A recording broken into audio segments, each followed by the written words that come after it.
Ryan. Just like a huge heavy. Wanted to ask you, so but he also has a really good pass. Bryce Dreamer, someone that you're basically teammate. How's he helped you in your development? He's super smart. Yeah, I backed him up my first year at Michigan State, and that was, I think, a big part of my career. Just growing up as a 17-year-old kid who early enrolled at Michigan State as a walk-on, and my mentality going into that was just, hey, let's take as much knowledge as we can from him. He's a sixth-year guy, knows what he's doing in college football, been pretty successful, so it was just kind of a learning point for me, which was really nice, being able to just kind of step away from the game itself and learn how to be a college football player.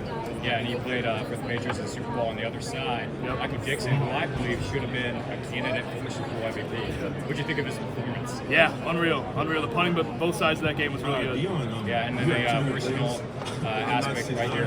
Your friend Brad, you mentioned, passed away when you were 16 years old. How has that developed you as a person and going through the process of getting drafted? Yeah, it's kind of one of those things where I had to grow up sooner than I wanted to. I was 15 years old, and my best friend passed away, and I had to be there for my friends, his family, kind of people in my community. It was like really one of those things that I spoke at his funeral, and that was just something growing up earlier than you want to at 15. Life gets a lot more real than it should have as a kid. And so that's definitely been a big part of my sports journey as well. Just knowing I'm doing this with someone bigger than myself, and I got my buddy looking down and smiling at me. If you could put into words, what does it mean to be a Spartan? What does that program represent from your time there? And seeing the inner of the program and being part of the Spartan community. Yeah, absolutely. I got the utmost pride of being a Spartan. That's why I stayed there all 4 years. I loved it there. Michigan State was great. East Lansing was great.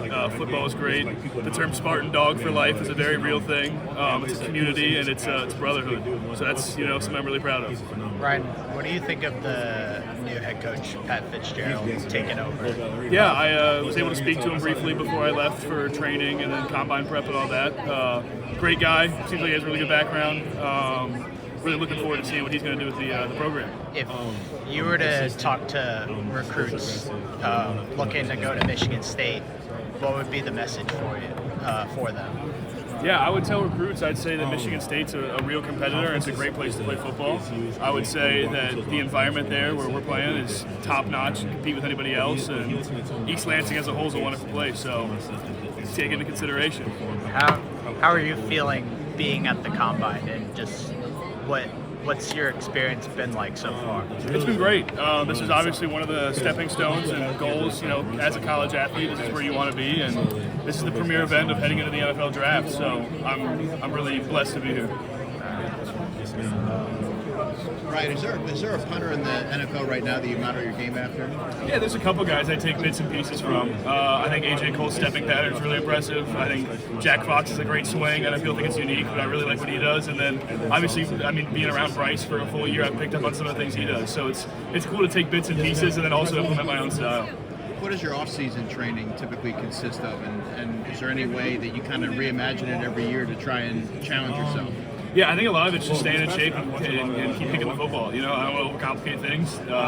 Lifting, stretching, running, and keep training. I'm not trying to do too much. Keep it simple. What will you bring to an NFL locker room? Yeah, I think locker room wise, some specialists get a bad reputation for being weird guys or being socially awkward, and I'd like to try and kill that stereotype. I think I'm a pretty normal guy. My best friends at Michigan State were all tight ends and no linemen, and it's just be a football guy.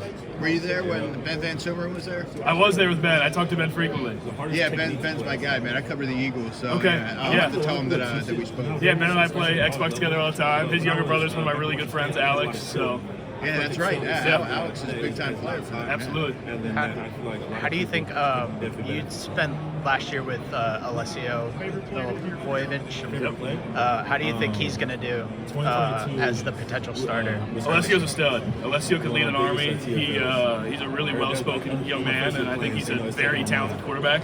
Ball leaves his hand, it sounds and looks different than most people throwing the football, so I'm really excited to watch how he develops towards this season. And then, what are you looking? Have you spoken to any NFL teams so far? Yeah, we did interviews last night with some special teams coaches. Nice. How did that go? It was great. It was really good to put some faces to some names and be able to see what coaches want to hear and give them how I look at football and how I like to be coached and all that. Like you're just kind of talking about how you are as a player, and it's been really interesting. All right.